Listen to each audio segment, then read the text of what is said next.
Thank you, Kelly, and let's get right to your morning weather.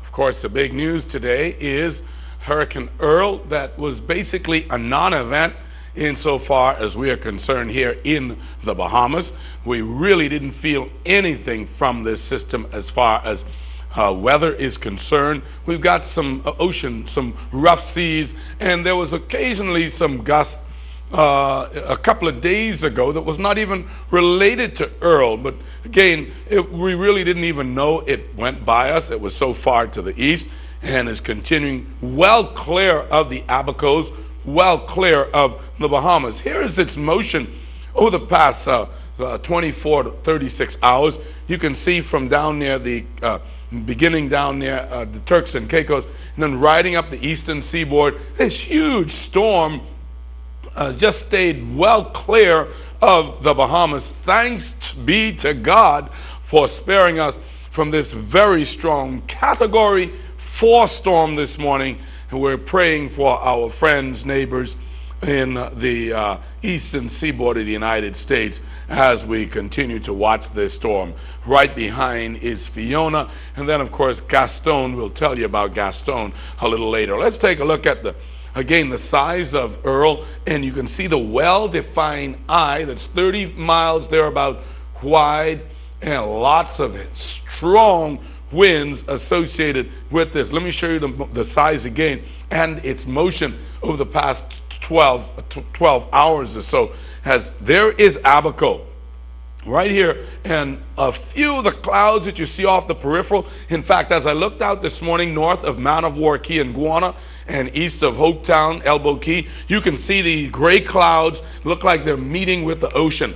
They're all connected to Hurricane Earl, but it's far enough to the north and east of us that the impact is really going to be pretty near minimal for us over the next several days. All right, let's take a look at your radar.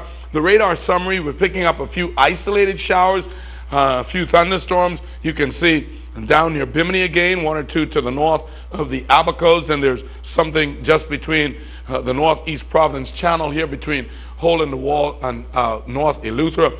Otherwise, we got a beautiful day in store for you. Again, a non-event as far as the storm is concerned. Starting out this morning, 20 to 33 knots from the northeast. These winds will be falling off 15 to 20 knots as the day progresses.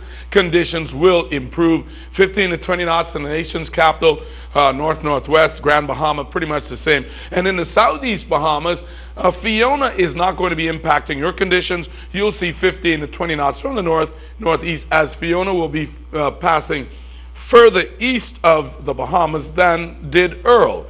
All right, let's take a look at as we track the tropics right now. That is busy. Looks like they're marching up and down the Atlantic this morning. Let's get right to Earl. Look at this, folks. We've got Earl, Fiona, we've got Gaston, and then another one coming off the east coast, the west coast of Africa. So it's a very, very busy as we're into the peak, almost the peak of the hurricane season. This is not the peak. All right, Earl is at 5 o'clock this morning, was centered at 29.3 north, 74.7 west.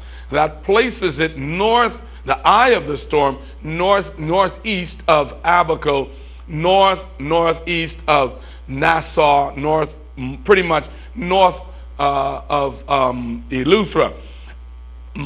Where we are at Radio Abaco, our locale is 26.7 north, 77.2 west. And so you can see this storm is well east of our locale. Fiona coming on up, Gaston. Let's give you some motion of this storm and let you see what's been happening. Here is Earl, Fiona, Gaston down towards the east, far enough out. Here's the motion path of Earl. Earl is expected to hug the east coast and then continue on up. Let's take that again so you can see what it's going to be doing. Hug the coast, again continues to move away from the Bahamas. Fiona is expected to move in a similar path more towards Bermuda, but is expected to remain a category a tropical storm. Now, Gaston is something else that we've got to worry about over the next couple of days, as Gaston is now a tropical storm, but expected to develop into a Category 1, a Category 2, before it reaches the Leeward Islands. And here is the forecast track. Gaston is expected to come on up, and look at this, folks. Move right towards this area as it takes that track. So this is the storm. Gaston is the one right here that we've got to pay attention to, and it will probably require the Abaco Disaster Committee to meet again in the next couple of days as we watch what's happening with Gaston over the next few days as he makes its way all the way up, and there's nothing in the atmosphere that will make Gaston make that abrupt turn like did Earl or Fiona. So that's a storm that we've got to be worrying about, and it's coming very, very close to September 14th when we had Hurricane Floyd come through this area. Gaston is the one that we're looking at. All right, here's tomorrow's forecast. Earl will be up in the north of the east coast of the Carolinas, continuing to move out of the area.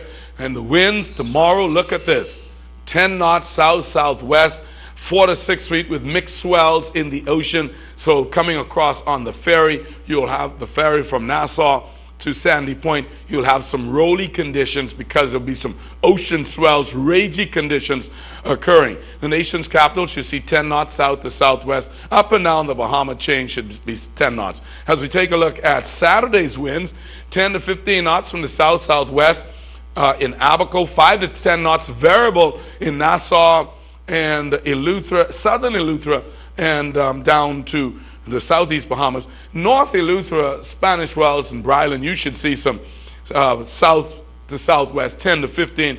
Again, Grand Bahama will get south to southwest, 10 to 15 on Saturday.